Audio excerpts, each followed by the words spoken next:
Jurnal pertama yaitu Meniru Alam untuk mengurangi dampak pertanian terhadap siklus air. Baik, saya akan memaparkan beberapa dampak yang terjadi karena pertanian. Dampak pertama yaitu dampak pada perubahan dalam penggunaan lahan.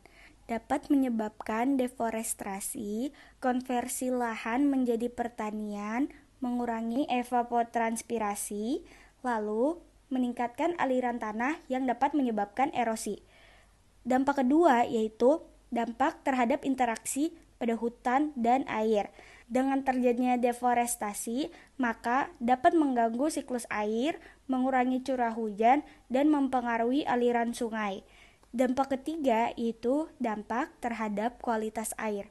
Dampak pertanian terhadap kualitas air ini dapat menyebabkan polusi dan penambahan unsur hara yang berpotensi mengarah pada struktur dan masalah kualitas air.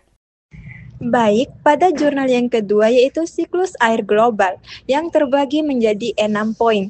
Yang pertama, siklus air global melibatkan lautan, atmosfer, dan air di daratan. Yang kedua, air memainkan peran penting sebagai sumber daya terbarukan.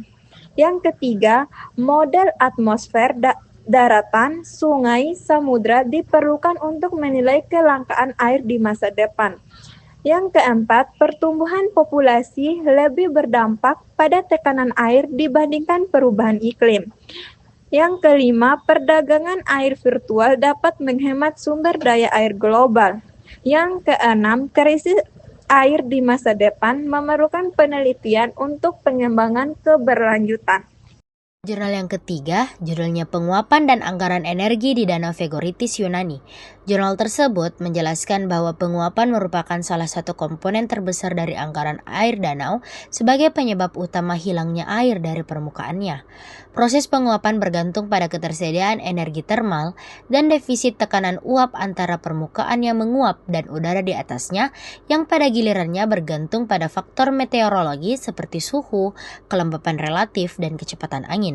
Adapun metode untuk menentukan penguapan dapat dikelompokkan mulai dari yang pertama adalah anggaran air, yang kedua pengukuran seperti panci evaporasi dan teknik korelasi, ketiga anggaran energi, keempat perpindahan massa, dan kelima metode kombinasi.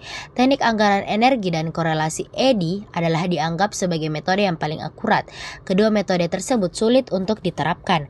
Teknik korelasi eddy adalah metode pengukuran langsung laju penguapan yang memungkinkan penentuan fluks permukaan dengan mengukur fluktuasi kecepatan angin vertikal, suhu udara, dan kelembapan spesifik di atas permukaan danau.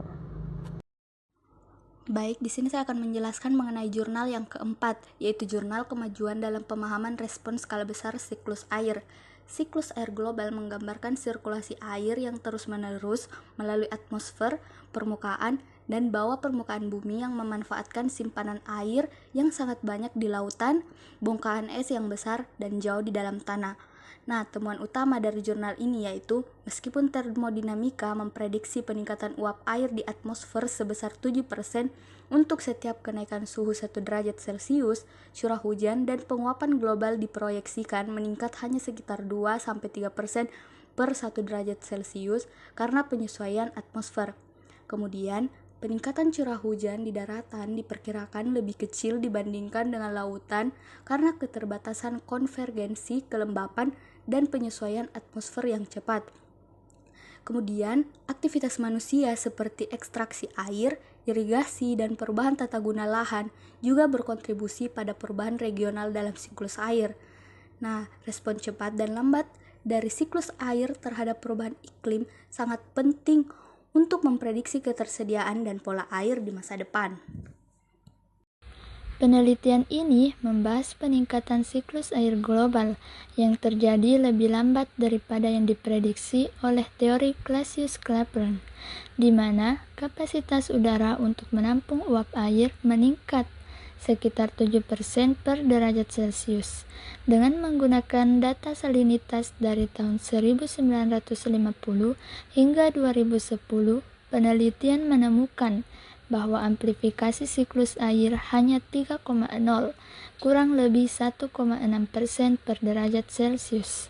Data menunjukkan dampak antropogenik yang menyebabkan peningkatan salinitas laut terutama di daerah subtropis akibat evaporasi.